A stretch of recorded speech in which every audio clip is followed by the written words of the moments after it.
Sí, efectivamente ya está con nosotros Nani Rodríguez de la Fundación Gonchi para hablar de este interesantísimo estudio que han llevado adelante, que tiene además distintas aristas, pero que en definitiva habla de cómo se trasladan los escolares, la seguridad en el entorno de los centros escolares y qué mejor que ella para explicárnoslo. Bienvenida, Nani, ¿cómo estás? Buenos días. Muy bien, buenos días. Bueno, así que una investigación exhaustiva, ¿no? Sobre el traslado, sobre la seguridad vial de los niños y de los entornos escolares. Sí, desde hace un año que estamos trabajando en todo lo que tiene que ver con la movilidad del niño. Es de público conocimiento que hace muchos años que venimos trabajando en lo que tiene que ver con el niño dentro del automóvil, sistema de retención infantil, que tanto hemos hablado acá, transporte escolar. Pero ahora salimos un poco para entender cómo se mueven los niños en el entorno escolar, los que llegan a pie, en bici, en auto, en ómnibus, en camioneta escolar, entender todo cómo lo hacen y después, por otro lado, también analizar la infraestructura en todo el entorno para ver a qué están expuestos, cuáles son las condiciones de esos niños en el traslado a la escuela. Esto lo hicimos en Montevideo y en Canelones, y de ahí lo que buscamos es, desprender datos ciertos para diseñar una campaña de bien público y diferentes acciones con todos los actores, porque indudablemente un cambio cultural en este sentido necesita un abordaje integral multisectorial. Bien, ahora en un ratito nada más Cristian con Florencia, que forma parte del equipo de la Fundación, van a explicar paso a paso los resultados de esta investigación, pero como presidenta de la Fundación, Nani, ¿qué cosas te fueron como un impacto, ¿no? de poder ver en datos, en definitiva? Bueno, lo primero que nos sorprendió es la cantidad de niños que van en auto. A la escuela pensamos que era mucho menor. Estamos hablando que un 44% de los niños van en auto. Después en segunda posición están los niños que van a pie.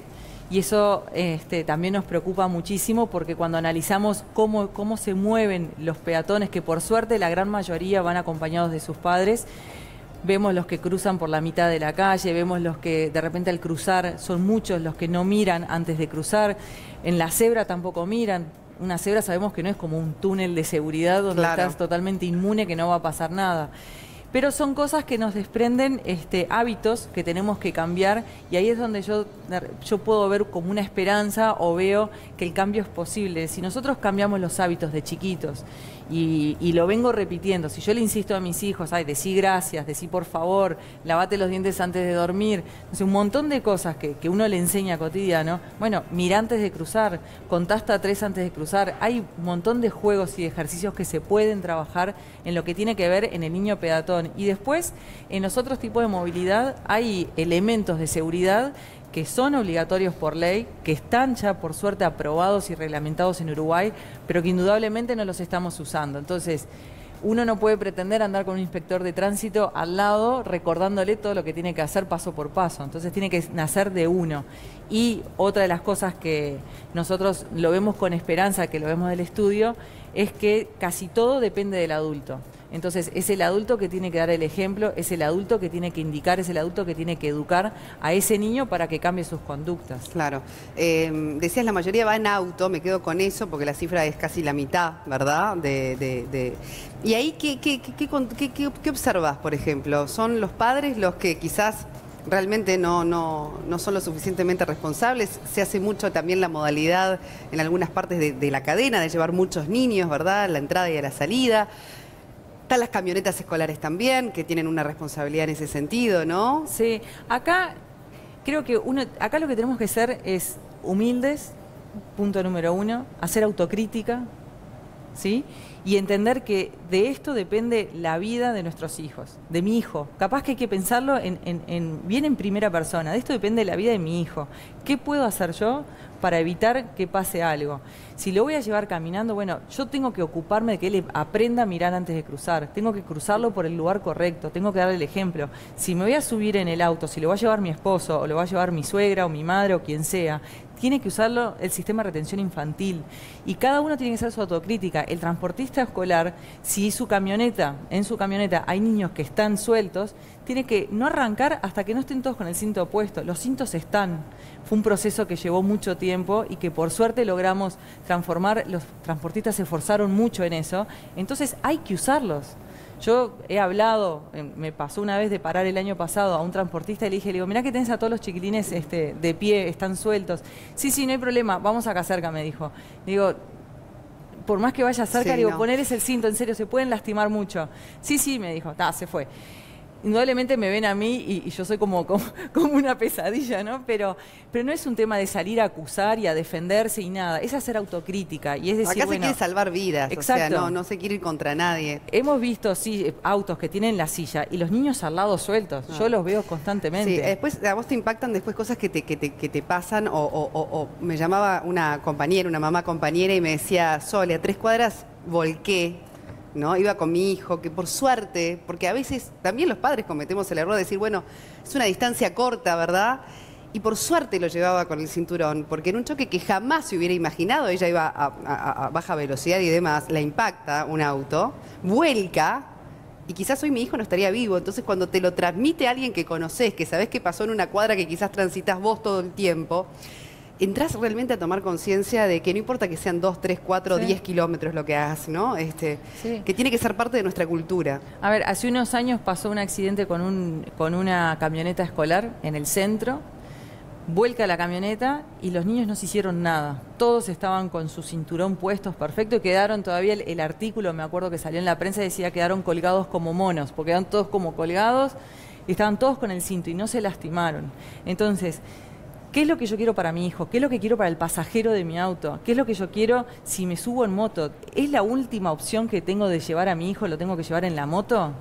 Si le voy a poner un casco, ¿el casco le queda bailando o le queda apretado que los cachetes le quedan así?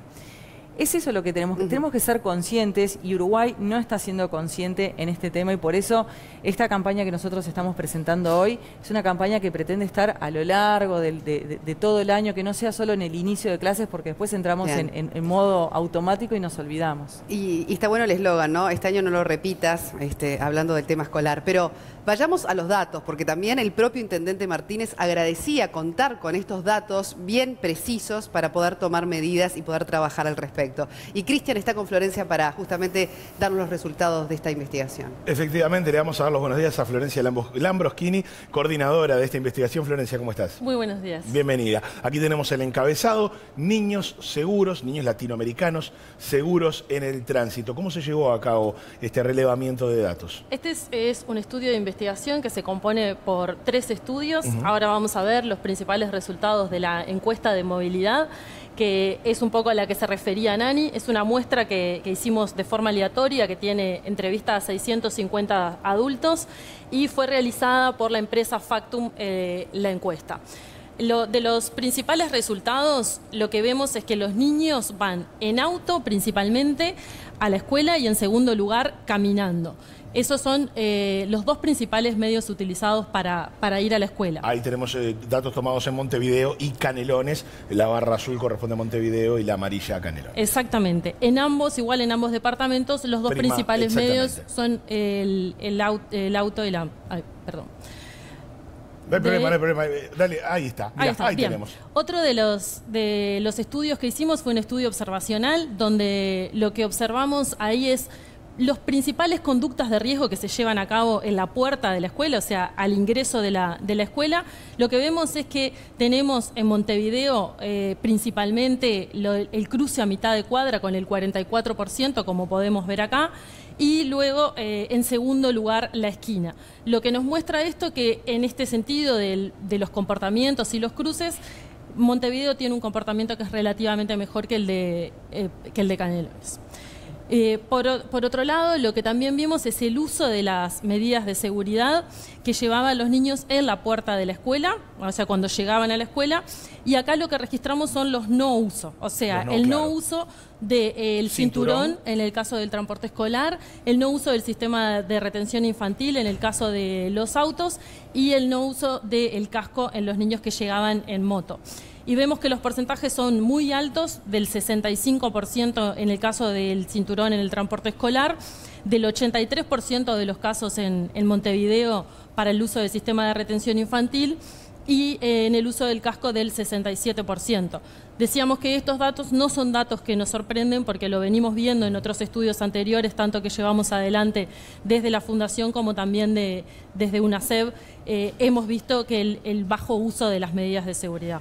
Imaginen ustedes si este índice realmente preocupa, Florencia, esto sin las campañas de concientización que ha realizado la Fundación en todo este tiempo, quizás hasta podría ser peor, y estamos hablando de un indicador muy alto. Exactamente. Hay que seguir insistiendo en concientizar sobre la importancia de prevenir estos accidentes. Me llama muchísimo la atención. En realidad ustedes dicen, no, va en concordancia con algo que ya veníamos relevando. Pero cuesta creer realmente que en el caso de los automovilistas el 83% no se valga los sistemas de retención infantil.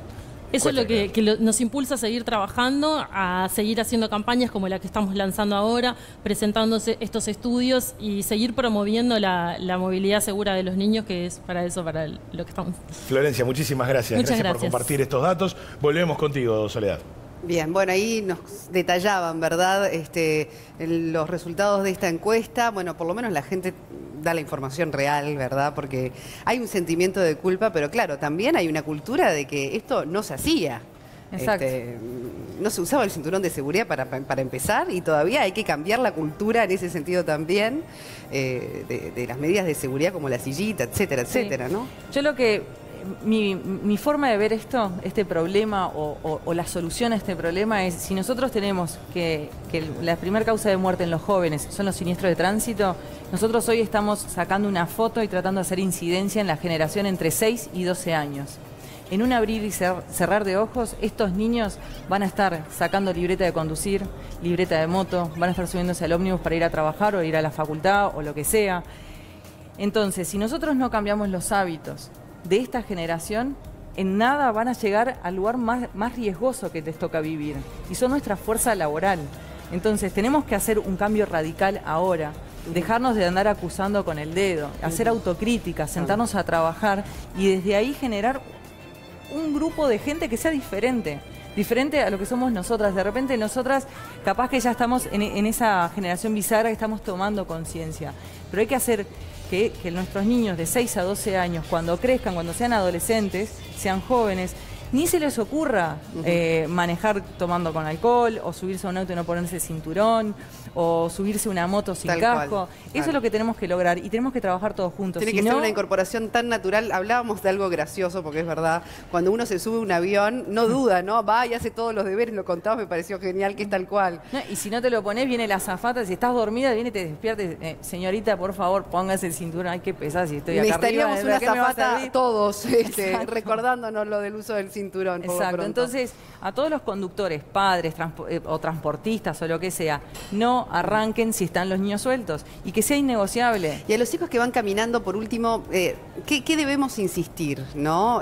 Porque incluso al propio intendente, cuando le comentabas de esta investigación, quedó estupefacto, ¿no? Cuando vio los índices de desatención, podemos decir, de los escolares al cruzar la calle, o dónde la cruzan, ¿no? Que es por la mitad en vez de en la esquina. Bueno, ¿qué se le puede decir a los papás, mamás, para que también lo conversen con sus hijos? Bueno, lo primero es dar el ejemplo. O sea, sin duda que el adulto tiene que dar el ejemplo. No sirve de nada que yo le diga a mi hijo, a Máximo, le digo, Máximo, vos tenés que mirar antes de cruzar y cruzar por la esquina. Y después vengo yo y cruzo por la mitad y lo arrastro de la mano y lo llevo por la mitad. O sea, primero el adulto tiene que dar el ejemplo. Tenemos que darle valor cómo somos nosotros para nuestros hijos. Eso es lo primero. Y segundo, hay que tratar de utilizar la vía como un elemento más para educar. Así como a veces utilizamos la mesa en nuestra casa para educar en modales o el deporte para educar en valores, bueno, la vía es para educar en lo que son los límites, en ciertas normas de conducta que son innegociables. Hay que cruzar por la esquina, sí. Aunque tengas una cebra, tenés que mirar antes. Hay juegos que se hacían antes cuando éramos chicos. Quiere decir, me paro en la vereda y cuento hasta 3, 1, 2, 3, o sea, miro para un lado, ¿no? 1, 2, 3, cruzo. 1, 2, 3, cruzo. Hay un montón de juegos que uno puede hacer con los más chiquitos y con los más grandes hay que ser firme. Y yo, por ejemplo, el mío que tiene 8, que pobre es mi ratón de laboratorio, cuando vamos a cruzar yo le digo, Máximo, ¿podemos cruzar? Sí. Le digo, ¿no miraste?